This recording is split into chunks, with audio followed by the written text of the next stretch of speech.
Parallel and perpendicular line equations. We will be writing equations of parallel and perpendicular lines. Parallel lines have the same slope. Perpendicular lines have negative reciprocal slopes. The word negative in this context really means opposite sign, and reciprocal means to flip over.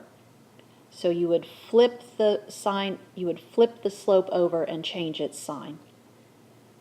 So the first one we're going to do says write the equation of the line in point slope and slope intercept form that passes through negative 4, 0 and is parallel to y equals negative 2x plus 1.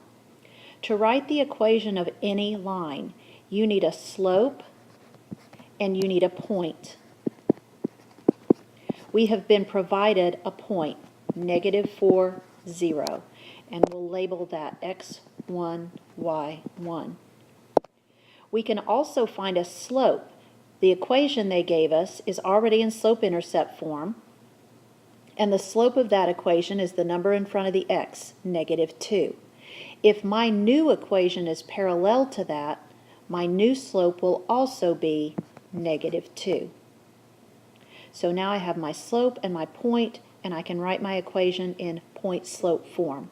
Y minus y1 equals m times x minus x1. So there's point-slope form, and then the instructions say to also write it in slope-intercept form. So I need to distribute the negative 2, and y minus 0 is just y, so y equals negative 2x minus 8. And then that is the slope-intercept form. Let's try another one. This time we want to write the equation of a line that passes through negative 4, 2 and is perpendicular to y equals 1/3 x plus 7. So to write the equation of a line, we need a slope and we need a point. They've given us a point, negative 4, 2, x1, y1. Now we need a slope. The slope of this original line is the number in front of the x, which is 1/3. I'm to write an equation perpendicular to that. Perpendicular lines, you flip the slope and change the sign. So the slope for my new line will be negative 3/1, or just negative 3. So parallel lines keep the same slope. Perpendicular lines flip it and change the sign. That's what negative reciprocal means. For point-slope form now, we're going to use our point and our slope. Y minus y1 equals m times x minus x1. So minus a minus 4 is plus 4.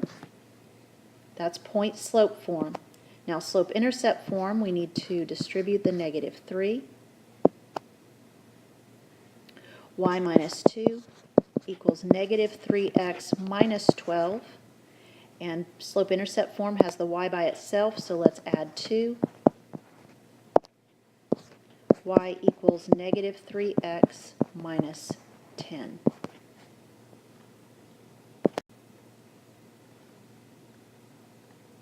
This problem says write the equation of the line in point, slope, and general form that passes through negative 2, 4 and is perpendicular to 4x plus 5y minus 3 equals 0. Once again, to write the equation of a line, we need a slope and we need a point. The point that's been given to us is negative 2, 4. So that's our x1, y1. But the slope is going to be a little bit more difficult. The previous two examples, the y was already by itself, so it was fast to figure out the slope. But this example, they have an equation in general or standard form, and so I need to move things around to get the y by itself. We need to move the 4x over, and we need to move the 3 over. So I'm subtracting 4x and I'm adding 3.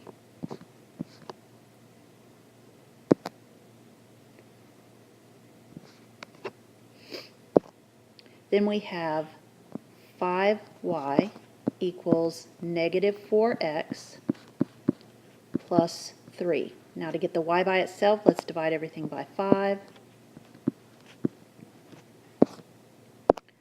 Y equals negative 4/5 x plus 3/5.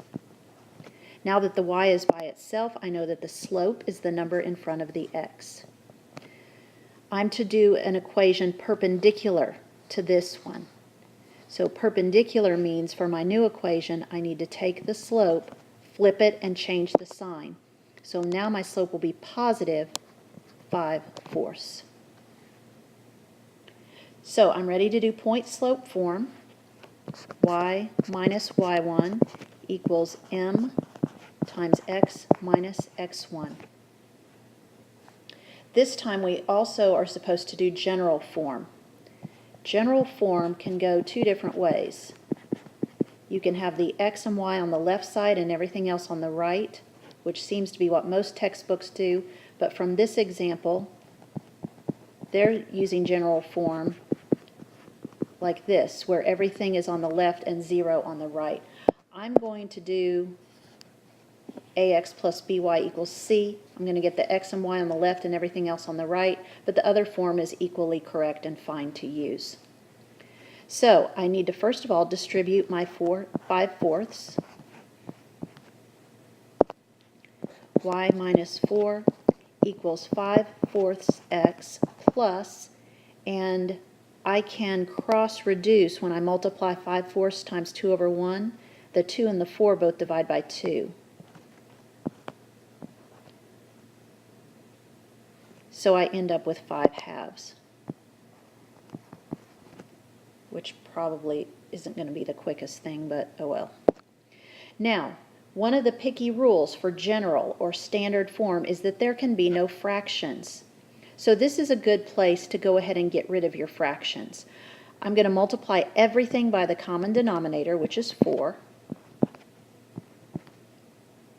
And then I will have 4y minus 16 equals, then the 4's would cancel, 5x plus the 2 would cancel into the 4 twice, times the 5. So I've gotten rid of my fractions. Now I want the x and the y on the left side, everything else on the right. So I'm going to subtract 5x and add the 16.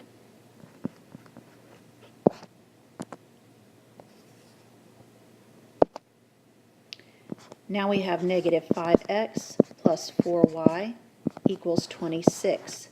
But the other picky rule about general or standard form is that the number in front of the x has to be positive, and it's negative. So if we divide everything by negative 1, then we have positive 5x minus 4y equals negative 26.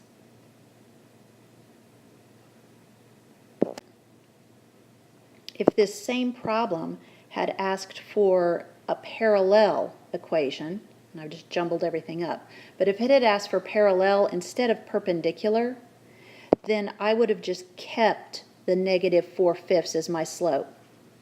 So parallel lines, you keep the same slope. Perpendicular lines, flip it and change the sign.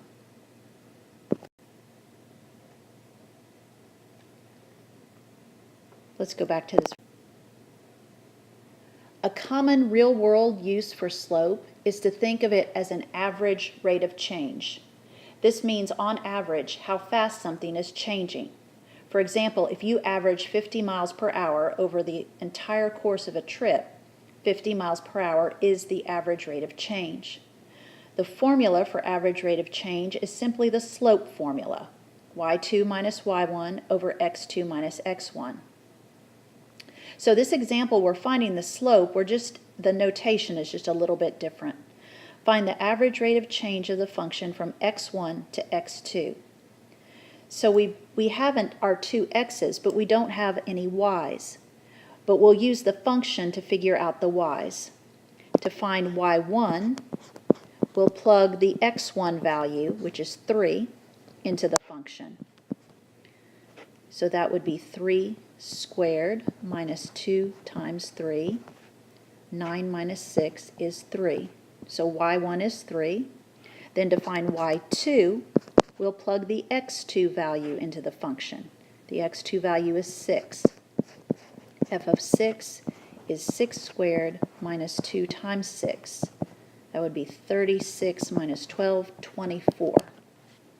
Now I have x1 and x2, y1 and y2, and I can use the slope formula, which we're now looking at as an average rate of change. Y2 minus y1 over x2 minus x1 would be 21 over 3, which is 7.